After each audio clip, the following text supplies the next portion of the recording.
Hello, my friends. Welcome to episode 4. We are hopefully done with the drama. We're taking this real slow.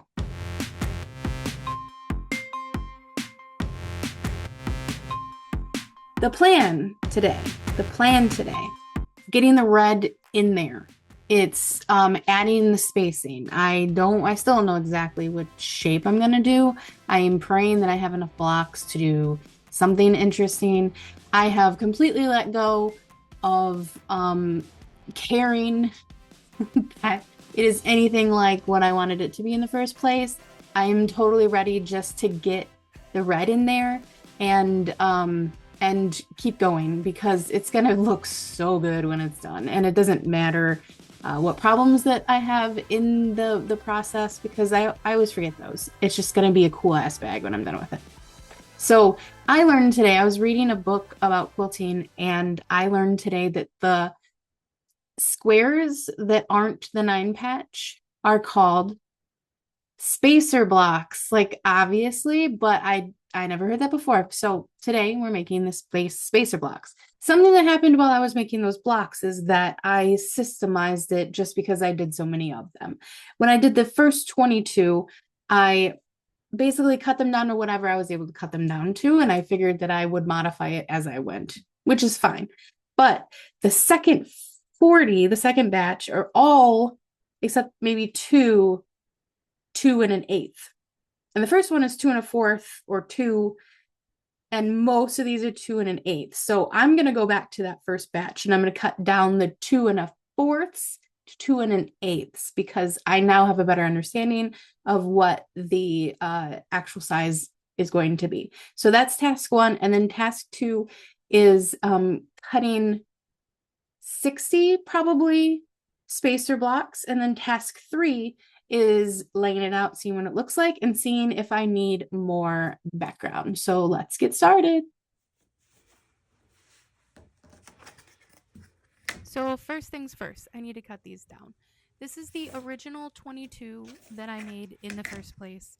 I had cut them at mostly the right size. What I ended up doing was doing 2 and 1/4, and I now need them at 2 and 1/8. The ones that are unable to make that 1/4, I make it as close as I can, and then I set them aside. Like this one's exactly 2.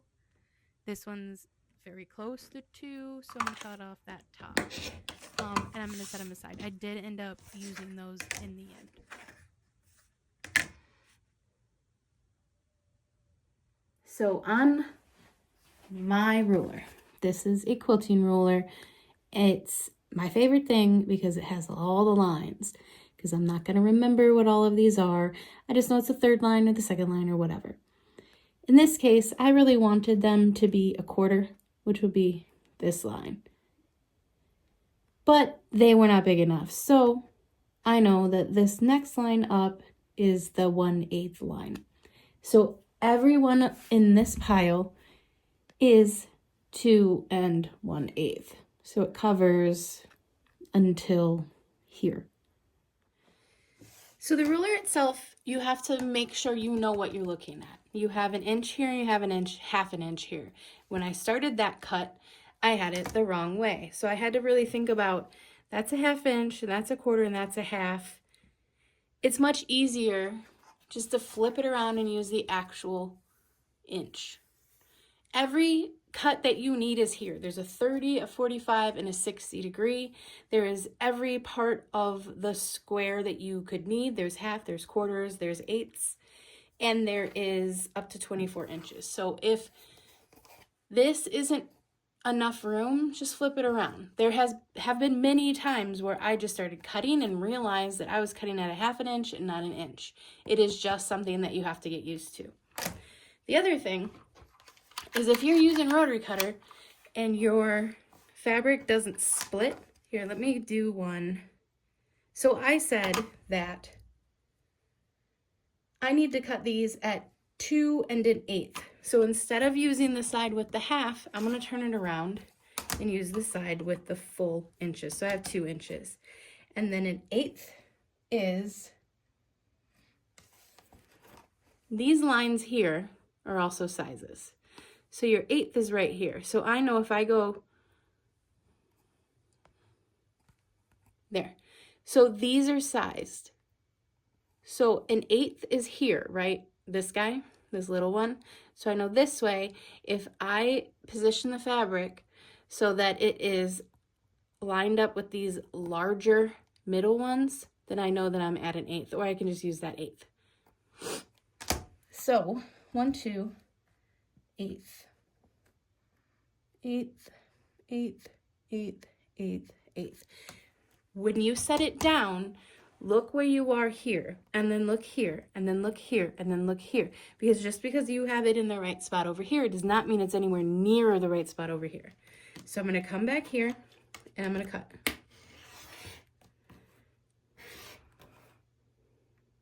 Always rechecking that I'm in the right spot. That one came apart pretty well. But if you have little threads that are connected, that means it's time to change the rotary blade. And if your elbow's getting sore, your wrist is getting sore, and you're pushing your entire body weight into it, you need to change the rotary blade. Because if you go and you skip, you're going to have scars on your fingers from almost cutting them off. Pro tip. That's just what happens. Salvage, noun. The edge on either side of a woven or flat knitted fabric so finished as to prevent raveling. Or an edge, as of fabric or paper, meant to be cut off and discarded. We need to cut off salvage. Then I'm going to suggest doing it like this. Because what you're doing then is you're creating a straight line to begin with. If you just sort of just cut it off, then you're still going to have to make a straight line from that. The salvage is about 1/2 inch. You can get away with that if you actually need to, but it's a lot easier just to measure from the fringe about 1 inch. The way you hold a ruler is right in the middle. Because it's large, it's difficult to get all the right spots. But you hold it as close as you can, you cut, and then if you need to, you stop, you move your hand, and then continue to cut. Using a quilting ruler sucks. You need them if you want any kind of precision.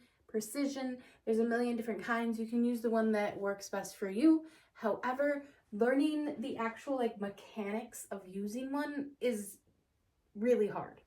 Don't worry about it. I still have a hard time with this every once in a while. Mostly I cut everything kind of extremely similar, so I don't have that beginner motor skill thing, but that is something that you will get past. The tricks are that you're going to choose the smallest ruler you can for the job. So I have a 1/2 yard of this red. I don't know if it's enough. We'll see. Judging by the way this is going, it's not, but we'll see. I have multiple rulers that I can use. I have these 3 rulers.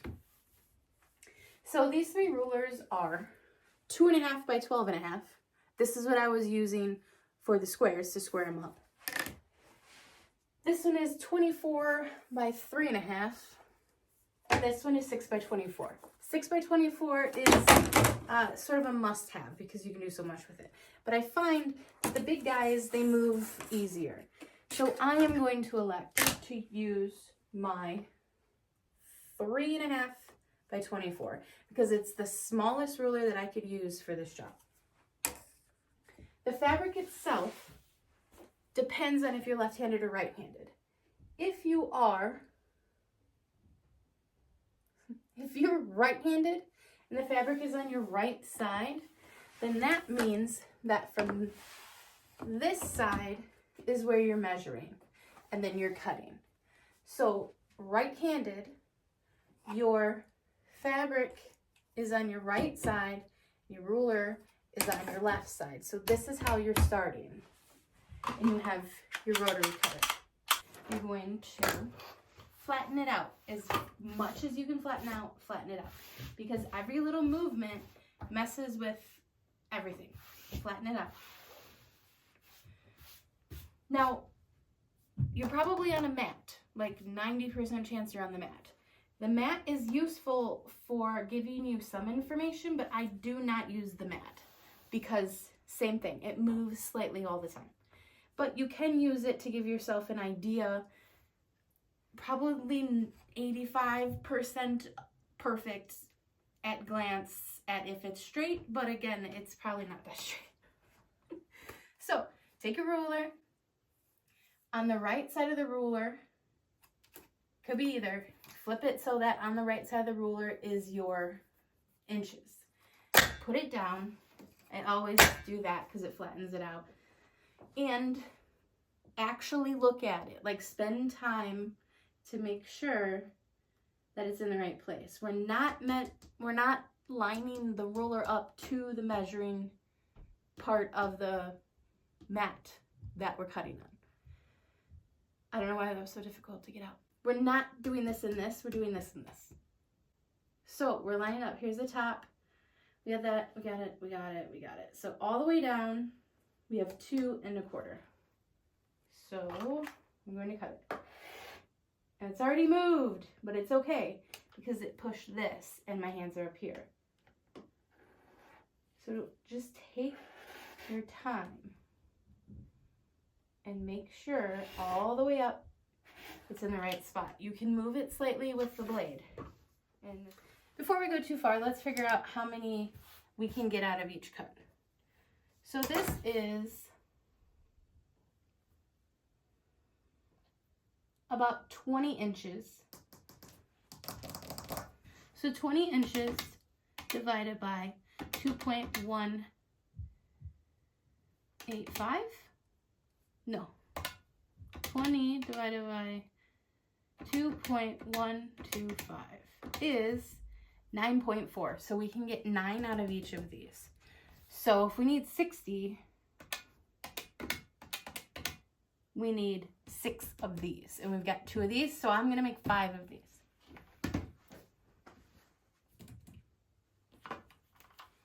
Fabric on the right, ruler on the left, match them up real pretty. Because it's sliding a little more than I want it to, I'm gonna use a weight. I have a 3-pound weight that I got at Target, and it's just gonna help me keep it in the right position.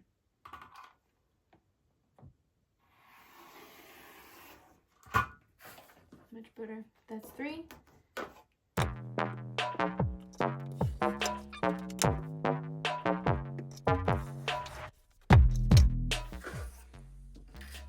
I'm trading the big one for the smaller one now. Fabric on the right, ruler on the left.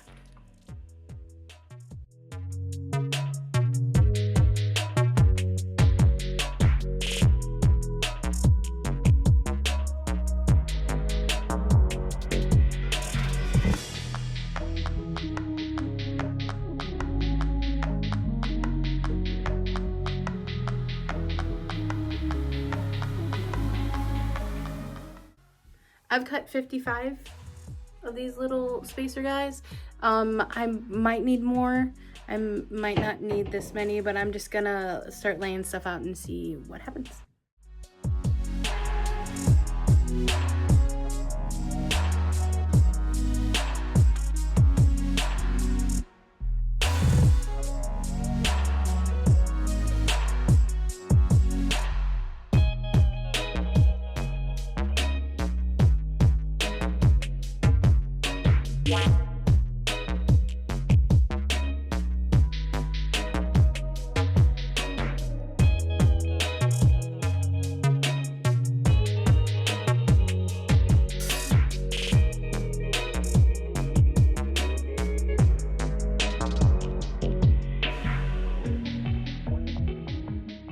Next task is to sew the red onto the colors.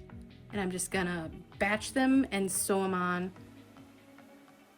And I'm gonna sew on, not on one of the flaps, because then it will just continue to curl.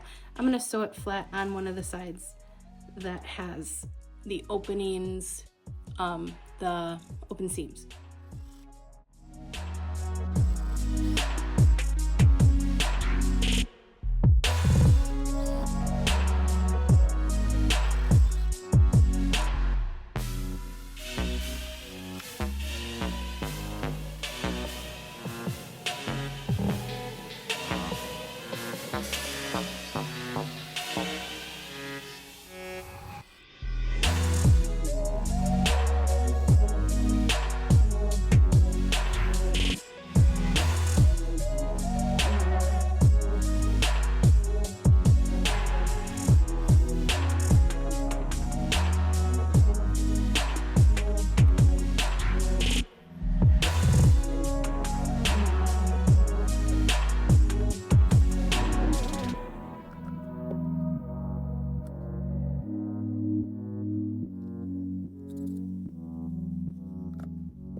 There is a thing called order of sewing.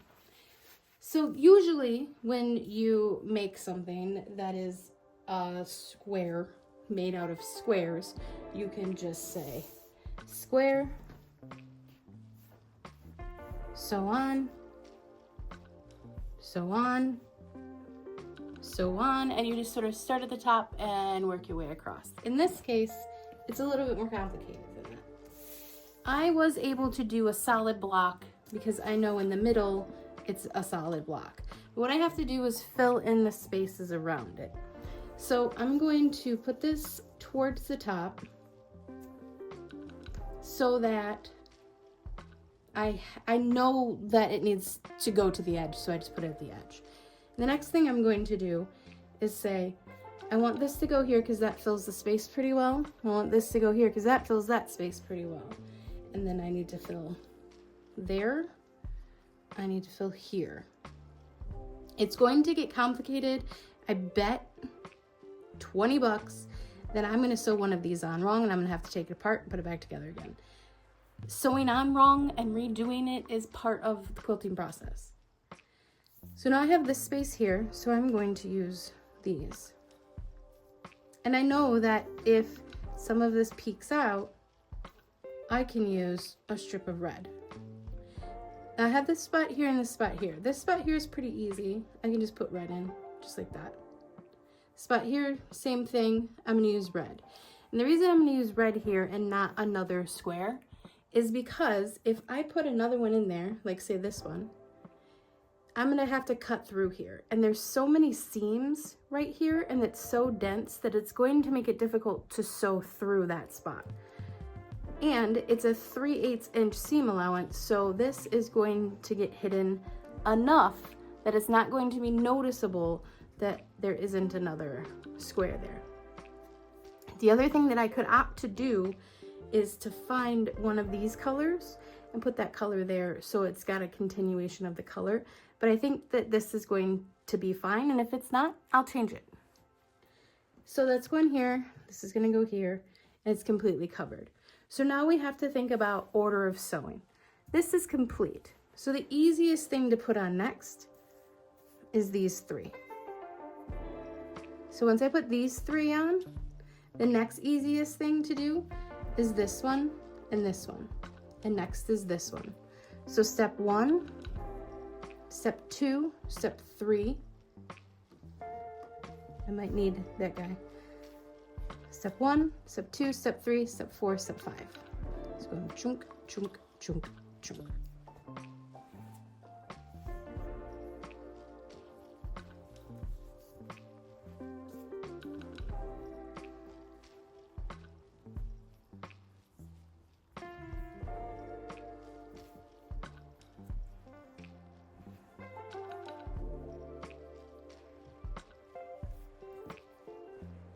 What I've decided to do is use one of those that was too small. It might be difficult to sew through, but I'm also can stay stitch it so it isn't so hard. So I'm gonna use that here because it's little and I won't mind cutting it off. I do need this to be like that. And this comes here.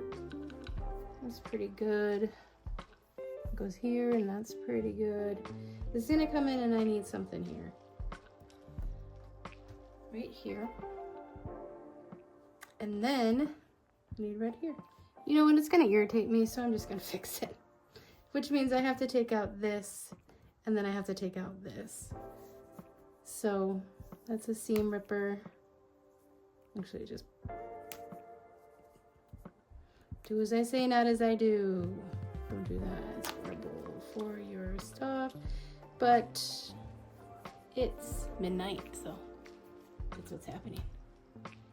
Yeah, I'm pulling out the whole thing and I need to stop. So that's enough of that. So what I'm gonna do is fold that up, attach it here, sew that, iron it down, and then this seam here. So half seams are weird, but they just take some practice. So I'm gonna pull this up like that, hold this over, sew right there, then flatten it on its side and sew right there. Just like that. The other problem that I see is that this got too low and that's not matching and that's not matching, and it's because I didn't match right here. That's not something I am going to fix because that's not gonna bother me the way that this would have bothered me. Ta-da! Isn't she so pretty? She's going to just barely fit. I need to fill some here, I need to fill some here. Really what I should have done is just made sure it was big enough. If I push this up, these are still out and this needs to be filled, so I'm going to put this on and that's going to be enough. And then I need to put some more here and some more here just to fill the little spots. Always have more than you need, I guess, is the moral of this story. As you can see, I couldn't do it. I'm ripping out 3 or 4 stitches on each side so that I can sort of curve around those top like wings to flatten out that piece in the center again. And once I do that, I can take 3 more pieces, put those together, and then add that to that main piece, flip the wings back around, and sew them back together.